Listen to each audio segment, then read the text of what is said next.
sorry. Good morning and welcome to our Unity of Bellevue guided meditation this morning. I'm Jan Kalin, your prayer chaplain, and I'll be leading you through our guided meditation. I'll speak for a few moments, then we'll have a period of silence for about 8 minutes or so. I'll close and then we'll have a few more words following the silent period. Our celebration service then will begin at 10:30. So, even though we aren't here in person in the same room, sitting with each other, let's imagine we are connecting on the same level as if we were sitting side by side and feeling that sense of connection and community love with each other. Make yourself comfortable as you settle into your chair or couch or bed or on the floor, wherever you are at this point, and put all distractions aside. Relax the weight of your body into the support of wherever you are. Close your eyes when you are ready. Breathe deeply and slowly, feeling your breath moving in and out of your body. Notice any part of your body that wants attention. Allow it to be, knowing that you are the perfect living expression of love, wholeness, ease, and health. Notice any distracting thoughts that come up. Bless them and just let them go. And notice any feelings that you may be experiencing: worry, anxiety, sadness, stress, or discomfort, and allow them to be, knowing that you are in harmony, balance, and well-being now, right here. So feel your head and eyes relaxing, your jaw and throat, your shoulders relaxing. Relaxation flows down into your arms and hands, flowing over your chest, into your abdomen and pelvis, relaxing. Relaxation easing down through your thighs, your legs, your feet, and flowing onto your toes. Relaxing all. Feel as if everything is floating, gently releasing all tension and worry. And as your body relaxes, relax your mind into the beauty, truth, love, and peace that you are as God's perfect spiritual reflection. Accept yourself, love yourself, and bless every part of yourself and every moment of your life as a spiritual being of love and peace. Feel the divine presence of love, harmony, ease, well-being, and peace moving through you. And as you feel this peaceful love for yourself, feel your love expanding to all, knowing that as you are a part of the divine creation, so is everyone and everything a part of you. As you continue to breathe slowly and easily, think of something in your life that brings great comfort and peace to you. Where are you? Are you in a fragrant garden with lovely flowers? Walking by a special lake or stream? On a boat enjoying the beautiful, peaceful scene? hiking on a mountain trail, holding a new baby, sitting with a loved one or a beloved friend, or stroking your loving pet. Bring that memory into mind, or create your own scene that brings these feelings of peace and comfort to you. Breathe in the peace that soothes and calms your thoughts and relaxes your body. Breathe out all worry, fear, and concern. And as you breathe in this wonderful peace and relaxation, know this inner peace and comfort is in your heart always, wherever and whenever you may be. Now keep this image of comfort and peace as we prepare to enter into the silence. I invite you to feel this warm relaxation of love, peace, comfort, and joy flowing through you.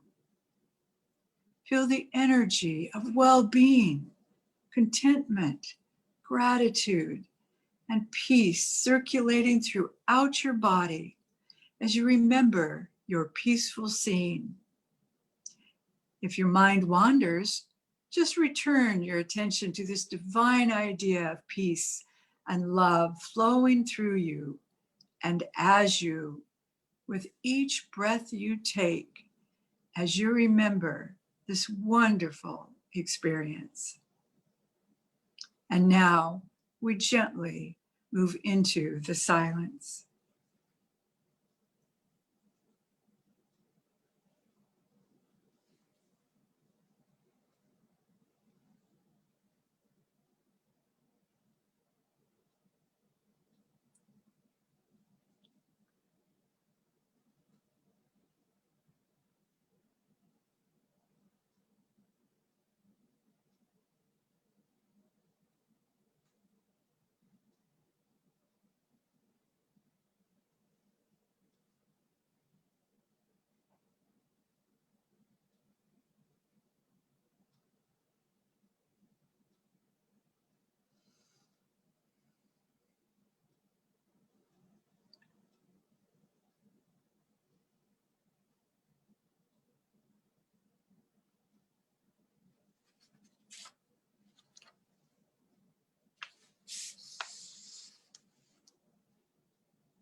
Now I invite you to bring your attention again to your breath, recognizing the breath as the divine activity of love, peace, and wholeness within you as you see your true self as God's wonderful spiritual reflection.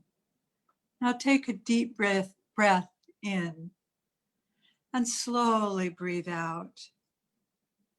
See how calm and gentle your breathing is and how relaxed your body feels. Notice the sounds around you. Feel the floor beneath your feet.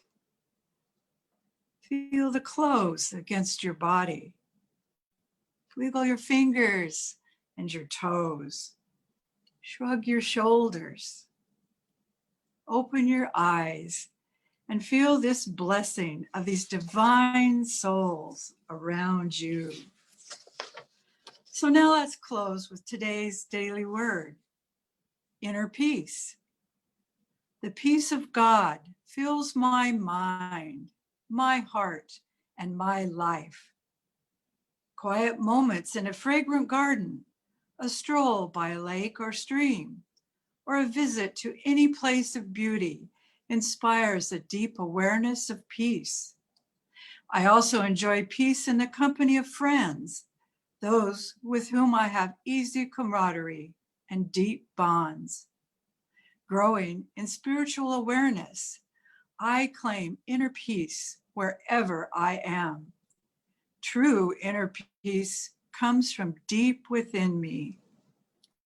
If I am feeling less than peaceful, I pause and I breathe out worry, fear, and unhealthy concern.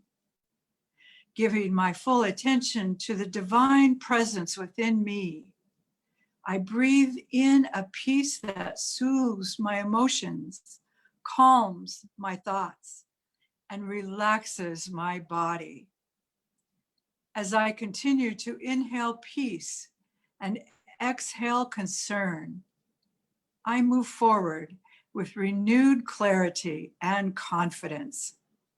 And from Isaiah, those of steadfast mind, you keep in peace because they trust in you. So thank you for joining me for our guided meditation. If you would like to receive prayer support, email your prayer request to prayerchaplains@unityofbellevue.org. If you'd like a phone call from one of us or prayer support or just a chat, please indicate that in your email and one of us will gladly call you. So feel free to also join our prayer support circle this morning following the service. Thank you and blessings. I'll see you at our celebration service at 10:30.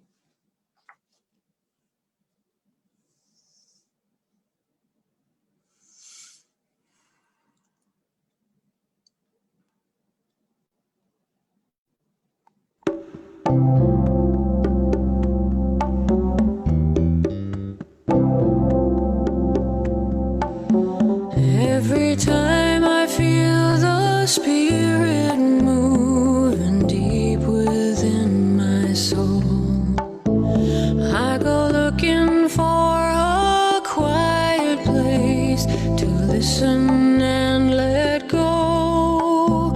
There's a sacred space inside my heart, and I possess the key.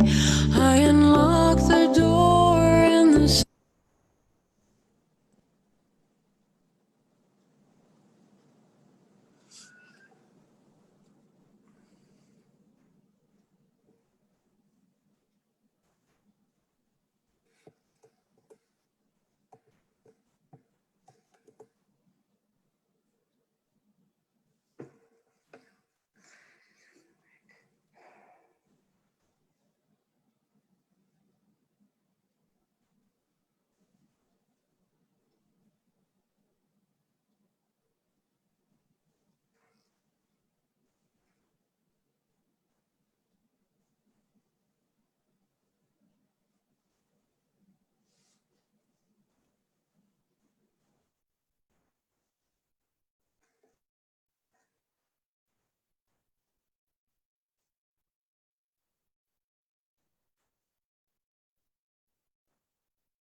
spirit moving deep within my soul.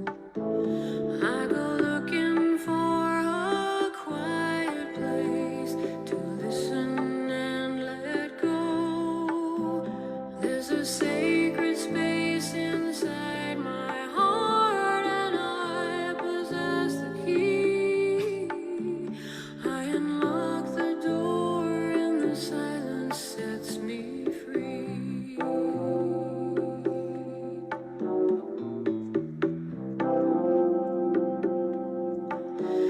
Now with every single breath I take, the Spirit sweetly sings, and I'm lifted to a higher place of even finer things. It's a place of hope, a place of peace, a place I call my own. I am standing in the light, and I am whole. Spirit set me free. Spirit set me free. Spirit set me free. Spirit set me free. Free.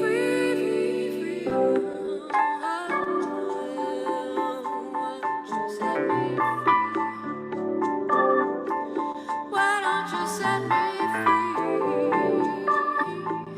Just set me free. I wanna be free.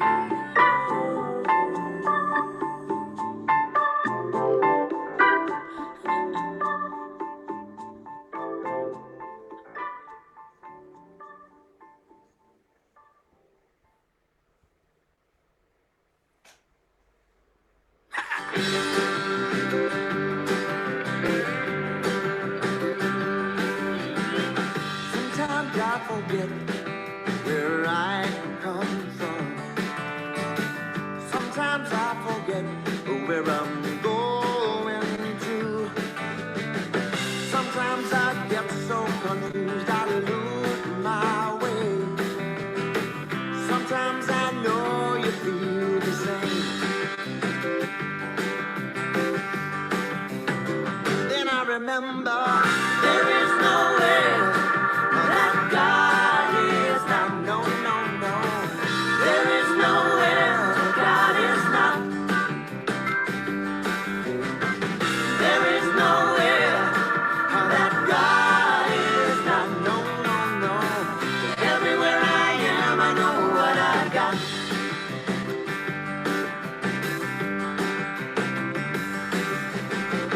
Sometimes I believe in what I see. Sometimes I believe what I perceive. Sometimes I get so confused I lose my way. Sometimes I don't know what to say. Then I remember there is nowhere that God is not. No, no, no. There is nowhere that God is not. There is nowhere that God is not. No, no, no. 'Cause everywhere I am, I know what I got. I forgot to pray, forgot to be still and know. Got to forgive myself until I forget myself. Forgot to ask for help, I forgot to say a word. Forgot to believe in me, believe in my spirit word.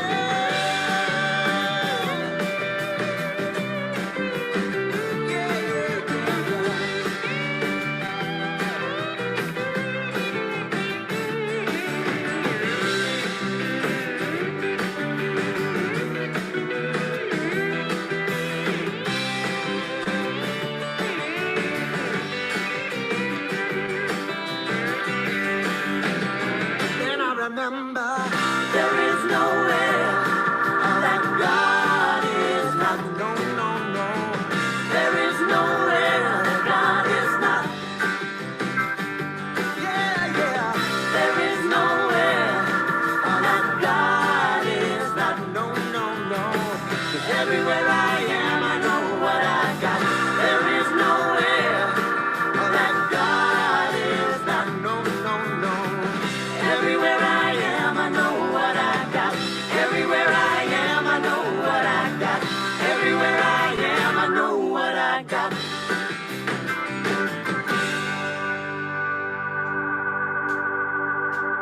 morning, Unity.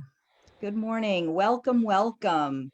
One life shining in you and me. Love is all there is. That is what we are all about here at Unity of Bellevue. And I welcome you to our Sunday service, virtual online. We are here to awaken and transform the world, beginning in Puget Sound and now all around the nation and touching various parts of the world. I'm very excited to be here with you this morning.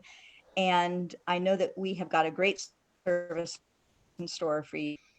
To introduce to you our singer and speaker is our beloved music director, Becca Pohm. Becca. Thank you, Dorothy.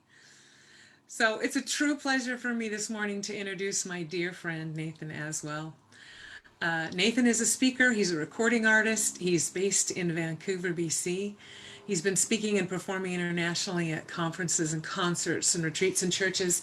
And he's been presenting his music and stories and humor with his voice and his Chapman stick, which is this 12-stringed electronic instrument that's tapped with both the hands like a piano. And Nathen will show some of that today.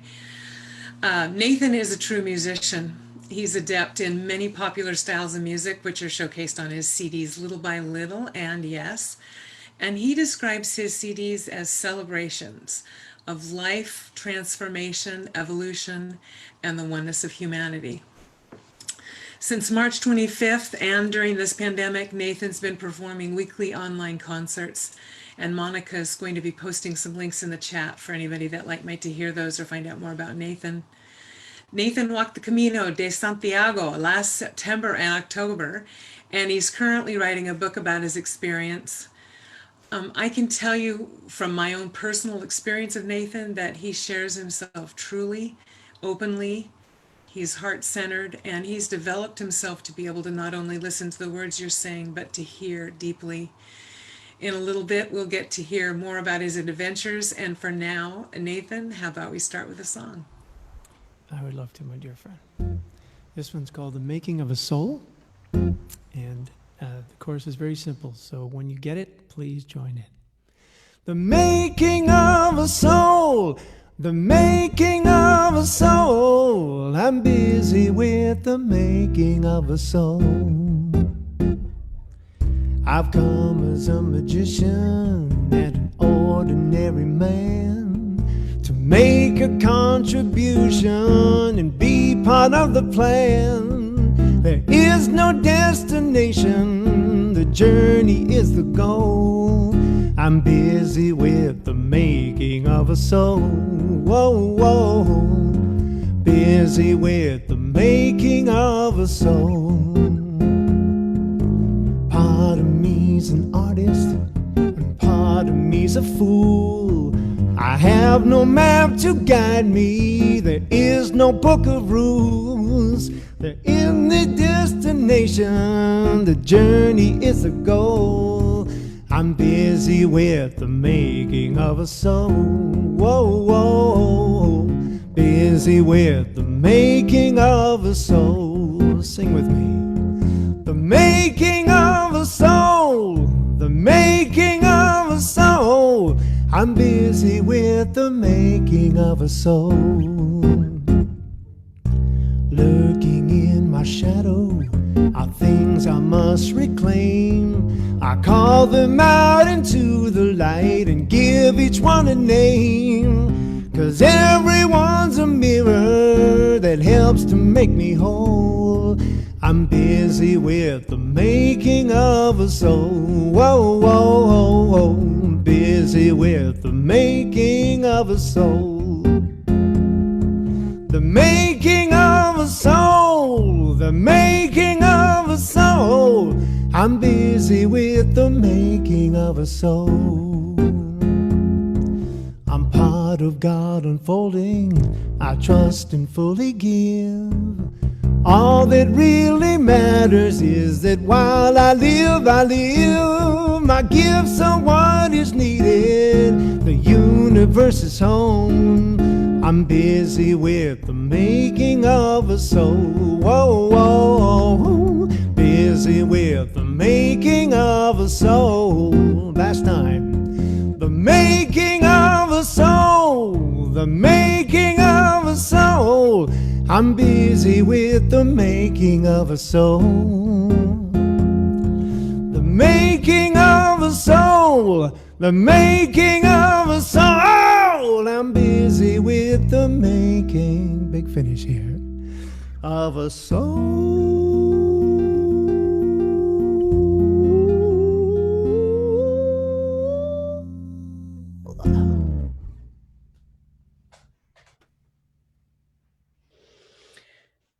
We invoke the divine peace. We invoke the divine love, the divine joy, the divine oneness, knowing that this presence is always here, that we are always filled, that we are always surrounded by such a great awareness, that nothing can thwart the divine will moving through us as we create a better world for all together, as God unfolds through us, as we make souls.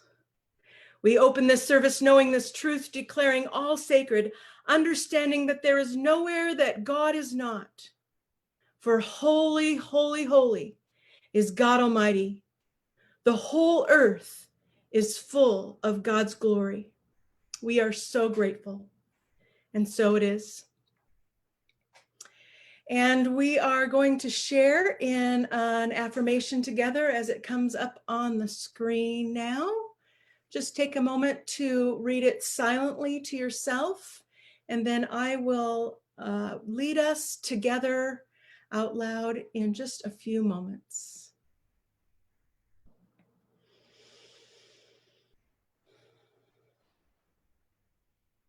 Let us affirm boldly, I am at one with the living one. This indwelling presence is alive, alert, and awake within me, and I open my heart to its divine expression. I live in this promise of unity for myself and for everyone around me. Actively creating a life that works for me, I confidently contribute to creating a world that works for everyone. And so it is.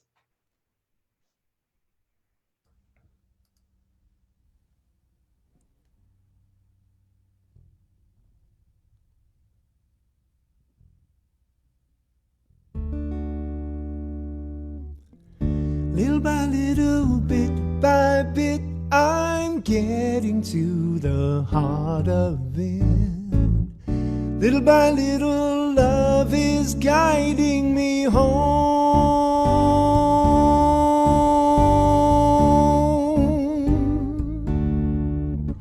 With every step along this path, I feel a little lighter. With every lesson that I learn, I burn a little brighter. Little by little, bit by bit, I'm getting to the heart of it. Little by little, love is guiding me home. And every soul along this road is like a little mirror. In understanding you, I see myself a little clearer. Little by little, bit by bit, I'm getting to the heart of it. Little by little, love is guiding me home. Throughout this journey, I've been shown that I am not alone.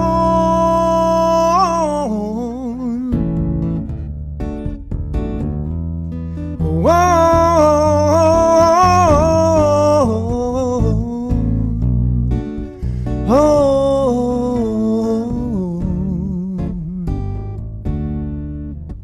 With everything that I create, I grow a little stronger.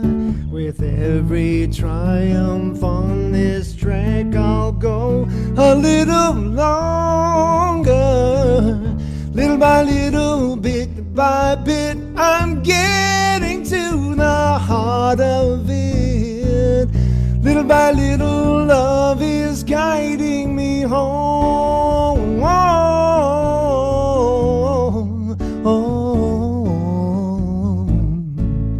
Little by little, love is guiding me home.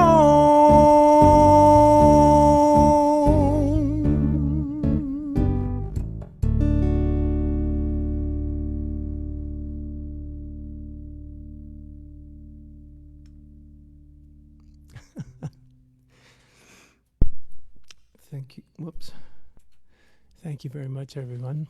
I love seeing this. It's great. Okay. Now, I'm hoping that everybody can hear me. Can I get a thumbs up? People can hear me good? Okay. Here we go. Yeah, here I am. I might get emotional as I'm talking because this is a subject that's very near and dear to my heart. So this is what happens to me sometimes. So please forgive me. I'm hoping that doesn't happen too often and won't distract from what I'm trying to tell you.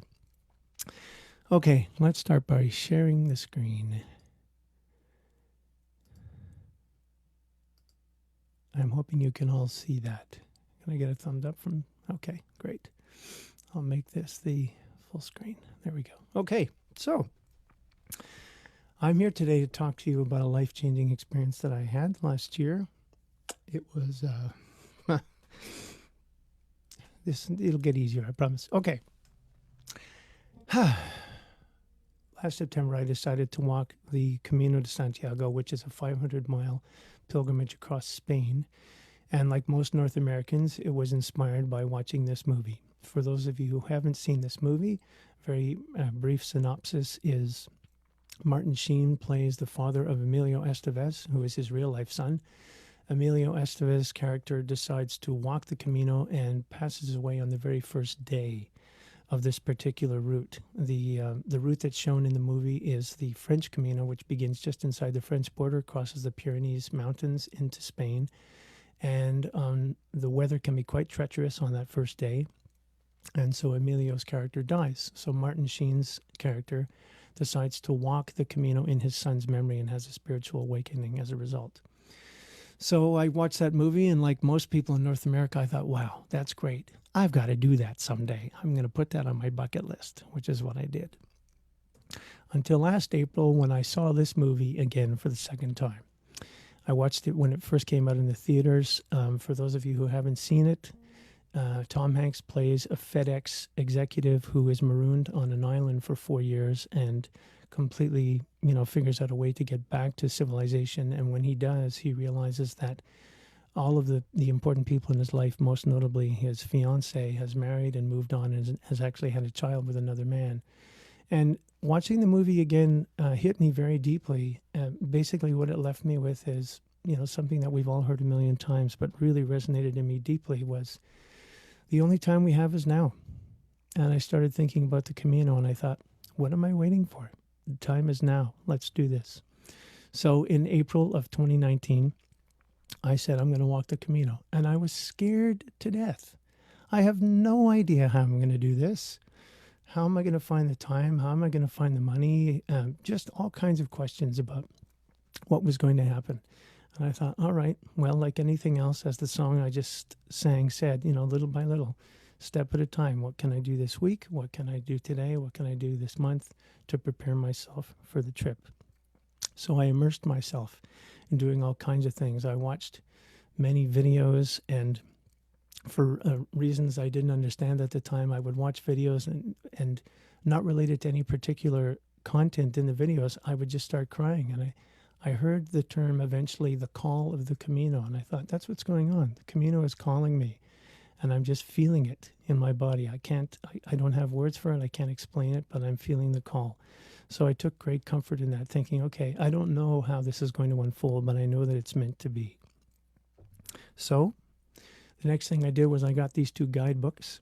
John Brierley is the author of both of them. John Brierley is an Irish man who about 25 years ago walked the Camino for the first time, and it completely changed his life. He was a businessman. He stopped that path and since then has become the expert on all things Camino. He has walked it every year since, and he updates these books every year. These books are packed with information, all kinds of information, what you can expect, all the places you can stay, how far the trip is, how many days you should, he suggests you walk it in, anything and everything are in these books. So I thought, great, I'm well prepared for that. My next question that I needed to answer, several people said, well, you're not going to walk the Camino without an instrument, are you? And I thought, well, I can't walk the Camino with a stick. That's way too heavy. So I did a little bit of research and I found this. This is called a guitar lele. It's the same size as a ukulele, but it's got 6 strings like a guitar. So I didn't have to relearn how to play it because I know how to play guitar. And I thought, great, that's very simple. That's very light. I can take that with me. That works. So off I went on September 7th, my birthday last year. My birthday present to myself was to start the Camino. And what happened starting on this very first day, let me tell you a little bit about this. This is the first, they're called albergues in Spanish, hostels in English. I had been exchanging some email messages with the owner of this albergue, and it was very clearly said, that the front desk closes at 9 p.m. And I said about 3 times in 3 different messages, well, I understand that, and my train, I'll be on the last train, and I only get there at 10. So, would you be willing to be a little flexible? And I was speaking, and she's French, and I was translating it, and I do speak a little bit of French. But anyway, there was this concern I was going to get all the way there and not be able to get in and have to sleep on the street or what have you. So a wonderful thing happened. I got off the train at 10 after, and it's a very, maybe a 10, 15-minute walk from the train station to this front door. And I thought, okay, and I checked my map beforehand. I know exactly how to get there. And I got off the train, and I heard this beautiful French voice calling my name. It was her. She had come to the train station to pick me up and take me to this albergue. And that set the tone for the rest of the Camino. All of my fears, what happened to me over the course of the next 38 days or so, was an absolute invitation in every single direction to just trust, to relax, to know that everything was being taken care of. So that's what I want to share with you, is how that manifested in several different ways. So this is just another shot from the same, this is from the front door. This is me. My pack is right in the front there. So in this next shot, I'm standing where my pack is, and I'm looking out across. This is my first image before I start on my Camino. So, first concern, am I going to be able to navigate? Am I going to be able to safely get 500 miles across a country I've never been to, and in a language that I don't speak? Let me show you in about 11 slides how well marked the Camino Trail is. These are the kinds of images you see a lot. Scallop shell on the left and an arrow on the right. Here's another variation. You see the word fistera down there. That means to Finisterre. But generally speaking, when you see these, they are kilometer markings of how much distance you have left to travel until you get to Santiago. They're all the way along the path. You also see signs like this, which at night look like this because they can be seen by headlights very easily. This is probably one of the most creative ones I saw on the side of someone's home. And if there isn't that, you can look down and see that people have created arrows made of stones, arrows drawn on rocks, shells in the sidewalk pavement of some of the bigger cities that I walked through. Another variation of the same, another variation of the same, another variation of the same, an actual shell here. This one made me laugh. This is a roundabout. This is enormous. There's no way you could possibly miss which direction to walk. And you can see in the background here where I have my cursor, the direction you're actually supposed to walk in. And this one makes me laugh For those of you who don't get the arrows, let's actually write the word Camino on the sidewalk so that you get it. So all that to say, in the course of my entire adventure, I only got lost about 3 or 4 times, and every time it was only for about, I think the longest was 15 minutes. And I would start pretty early. I ended up leaving at about 5 o'clock every morning, 6 o'clock every morning, I'm sorry. And on the days that I got lost, someone would appear. Someone would be driving by in their car, someone would be walking their dog at exactly the moment that, you know, in another few minutes, it would have been a serious detour, but someone would appear and they would just shake their head and they would just point back in the direction that I should walk in. The funniest one was being stopped by a police officer walking through town aimlessly with my map in my hand, and it was quite obvious that I was lost. And he just took my book and he said, "Oh yeah, okay, you just need to be walking that way." So all that to say, completely unnecessary for me to be afraid of not knowing my way. There's an expression you hear on the Camino a lot, which is the Camino provides. The Camino absolutely provides. So how about food? What am I going to eat? You know, is eating going to be a problem? Well, as you can see in this picture, eating was not a problem. I got a chance to enjoy dinners with new friends that I met from all over the world. So in this picture, it's my great privilege to introduce to you some of the people I met along the way and to give you an idea of how international the Camino is. From left to right, Shai from Israel, Takuya from Tokyo, myself, Brett from Australia, to his right, or to his left, our right, Beth from New Zealand, and Laureano in the front from Spain. This is about a third of the way through the trip. So I had a chance to enjoy many, many shared meals, fantastic meals. Whoops. And there were also some great breakfasts. So here I'm at a place, very, very out of the way place called Villar de Mazarif. And these are churros. I don't know if any of you have had churros. They're a Spanish delicacy. Basically, they're just dough sprinkled in sugar. And there was a gentleman who woke up early this particular morning and was making those for us. It was one of the highlights on the Camino, so that's why I included it here. And when I didn't want to have shared meals, there were plenty of grocery stores all the way along, just as you'd expect in any country. And for those times in between, there would be several places like this. I don't know if you can see the sign in front. This gentleman has a sign saying donativo, which is donation. So he had all of this food, and you could give him whatever you wanted. And the smile on his face is quite genuine. He was just a sweet, sweet soul. Imagine that being something that you're willing to do for, I don't know how long he did it for or how many days he did it, but it was just, I remember when the timing of that, getting to that particular moment on that day, I hadn't had enough breakfast or whatever, and just seeing him there was wonderful. And of course, there's a bathroom behind him too. So just a wonderful moment to just stop and refuel. And there were many other places where there wasn't somebody, but there'd be a sign like this: delicious homemade food by donation. So again, no concerns about food all the way along. The Camino provides. What about the hostels? Well, the hostels came in all shapes and sizes. Some of them were like this, standalone buildings. Some of them were they'd look like an office building or something. You'd be walking along the street and see this nondescript kind of building. And sometimes it would just be a doorway in an alleyway. But inside, the experience was pretty much the same. Bunk beds all the way along, and all of us putting our packs along the wall there.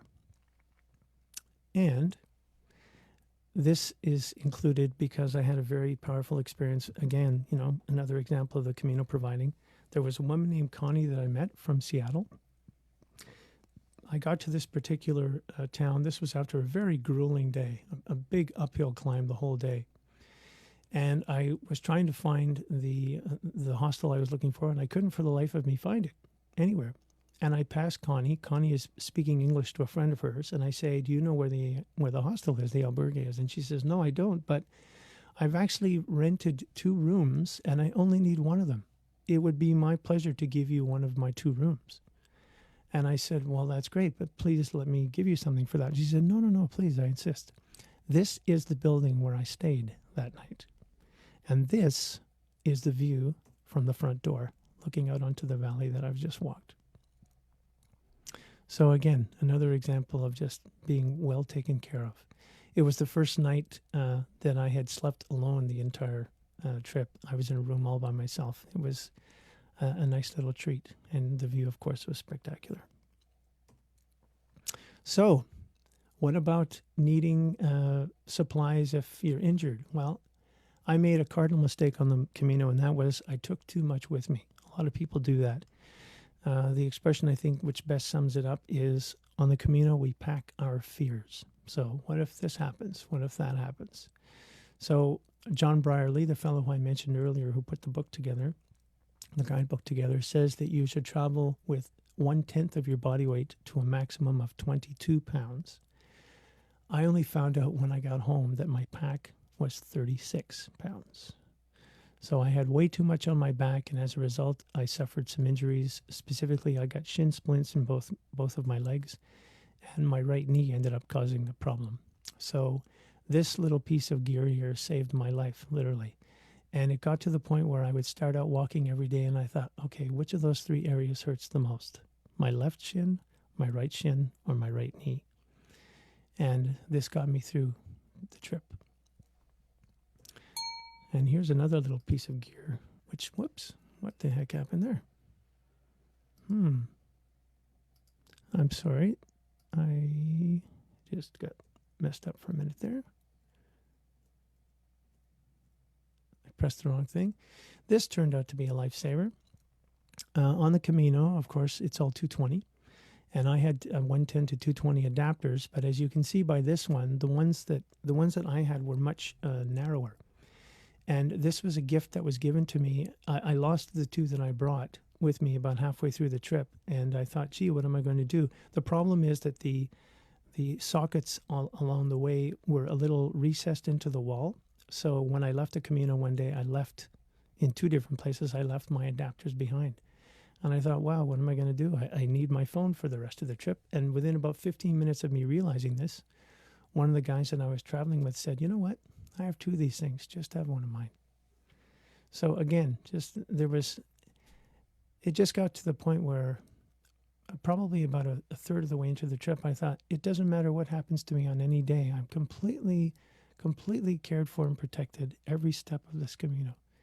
And I relaxed more and more into that as the Camino went on. My pouch.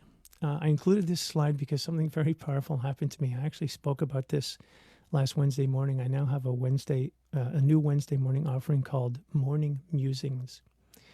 And the reason why I'm putting this here is because I've discovered that, and perhaps some of you are this way too, I'm a creature of habit. Let's talk about car keys. If I put my car keys in a different place, I will be completely blind to where I put those car keys. Even if they're only about 3 feet away from where I normally put them, I can completely not see them. The second day of the Camino, I went into the albergue. I just finished paying for my accommodation when, much to my horror, I thought I had lost this pouch. I had it on my waist right in front of me. And for about 10 or 15 minutes, there was a rising voice of fear inside me thinking, wow, I've lost all the money for the trip because I decided to take all the money with me instead of use cash machines on the way. Long story short, after 20 minutes, I realized that I still had the pouch on me, but it was 4 inches to the left. It was on my left hip instead of right in front of me, and I was blind to it. So I include that image because, again, there was absolutely nothing to worry about, and a little nudge to me and perhaps to others listening to this today. How many of us are blind to things? How narrow can our vision be? How can we expand our vision on things? So, as I said, my fears just dissolved one by one. And I got to fully enter into this kind of experience. This is what I enjoyed the most about the Camino, the simplicity of putting a pack on every morning and just going out and walking and knowing that everything would be provided for me. The sense of freedom that I felt is best pictured in this image. I felt incredibly free. And so in that freedom, I want to share the highlights of the Camino. Besides the simplicity that I felt, the incredible souls that I met along the way. This is a Korean gentleman, an acupuncturist, and I don't know if you can see because the needles are very small, but in my hands I have about 40 small acupuncture needles. And this gentleman was carrying a pack which said in several different languages, basically, I'm here to serve. I would like to serve you if this would be of use to you. And so he became a great topic of conversation on the way. Hey, have you seen the Korean acupuncture guy? Man, he'll give you a session, you know. So very, very sweet, sweet man.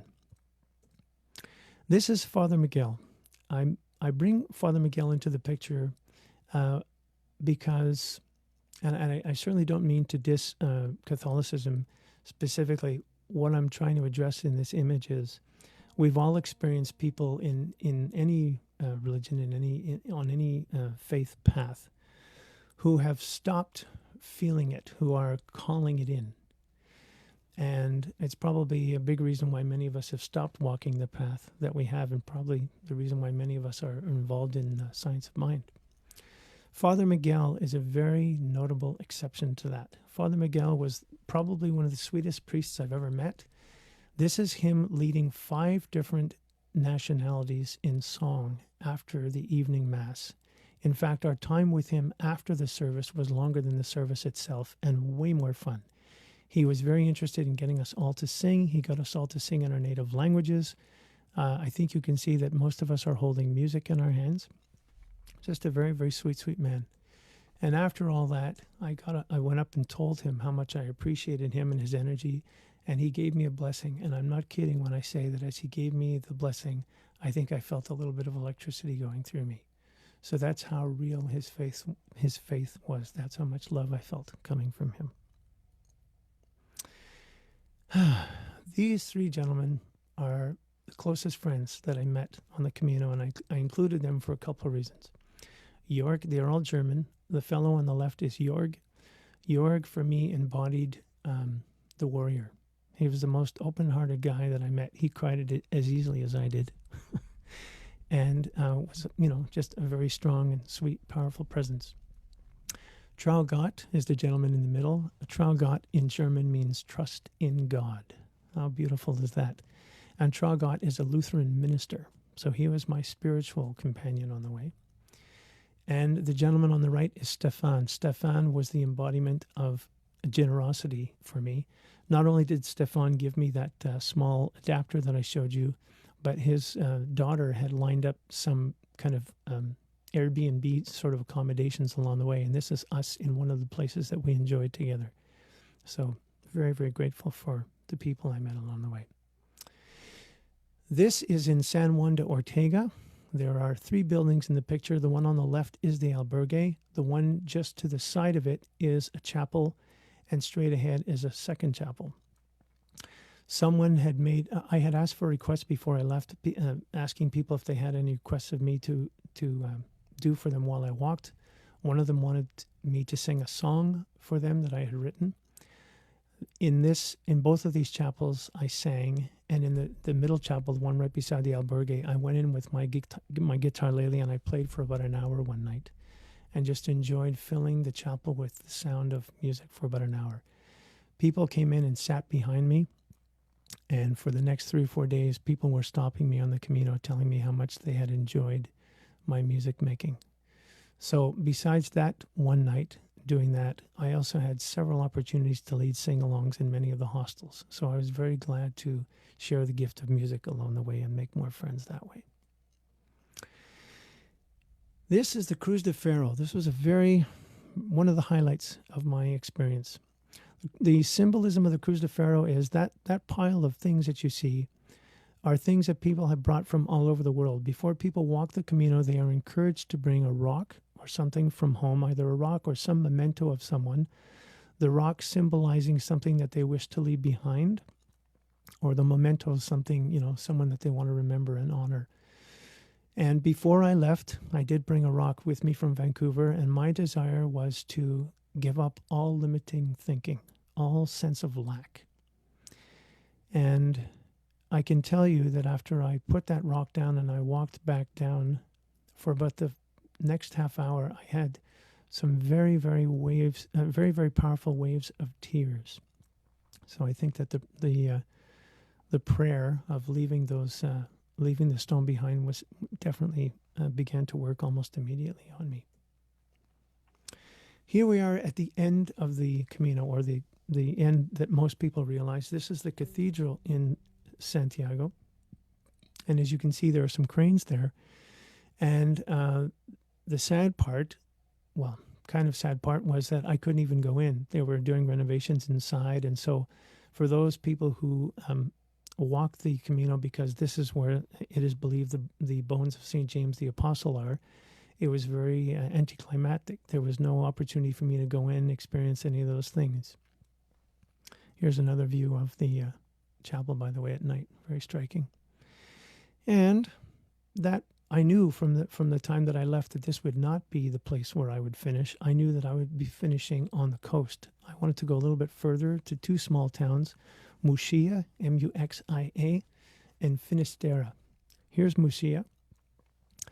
Basically a small little fishing village, and because I live in Vancouver, Canada, I'm originally from Montreal, but I knew that I had to get all the way to the coast, because for me it's all about the water, it's all about the ocean. So standing here, actually right behind this church here, is when I felt like my Camino was complete. To feel the salt air on my face and smell the salt, and to see those waves and hear those waves, I thought, yeah, this is my completion. And I then continued on to Finisterre. So the significance of where I'm standing is, you can't quite see it, but on the plaque it says kilometers 0. So this is for people who decide to walk all the way to the coast. Finisterre in Spanish means end of the world. So before Columbus discovered North America, this is where they believed the end of the world was. So it has great significance. Behind me is a lighthouse. And the next few slides I'm going to show you are behind the lighthouse. You can see the tower just to the left of the lighthouse. This is that tower. And the small cross is where there's a small fire pit. Here's a closer look at the fire pit. And something that used to be done, people aren't doing it as much now, they would burn some old clothing as a sign of something else that they were choosing to release, let go of. I didn't do that. But what I did do was, when I was standing here at this spot, this is just right at the edge of the back of the lighthouse. It was so windy. I'm not kidding when I say the poncho that you saw me in, the last slide, I thought I was going to take flight. It was that windy. And I dared to go and stand beside the antenna. And I put my arms out. And I guess this was a deepening of the wish that I made when I was at the Cruz de Ferro, the Iron Cross. I put my hands out and I said over and over again, winds of Finisterre, wash me clean and make me whole. And believe me, I was absolutely pummeled by the wind. So it was I definitely felt like I was getting a good cleansing. The next day, I went to the beach, which is about 9 kilometers in the opposite direction, about 5 kilometers in the opposite direction, and walked along the beach and recited the same prayer. Again, it was so windy. In fact, at one point, the wind blew my poncho right off, and it started raining. So I got absolutely soaked and pummeled by rain. And I thought, careful what you pray for. I was washed clean and made whole. So, of course, I had to come back with some shells. I got these shells from that beach. And because I wanted to have a memory that was with me every day of my life of just how powerful the experience had been, I decided to get a tattoo. And the tattoo that I got is the same as my brother Jorg. I wanted to have the same tattoo as him, to feel more connected to him and to have a memory of our Camino. So to this day, Jorg calls us brothers on arms. So I came back from the Camino and I thought, all right. So I went with a lot of fear. The lesson of the Camino is to trust. How can I call more of that sense of freedom that I felt on the Camino into my day-to-day? What can I do? And I noticed that I was different. I noticed that I had changed. I noticed that my fuse was a lot longer. I was much more patient. I had been living with a roommate for about 3 years, and I thought, it's time for me to get back to living on my own. Living on my own will make me feel more free, more expansive. I made that decision on January 1st,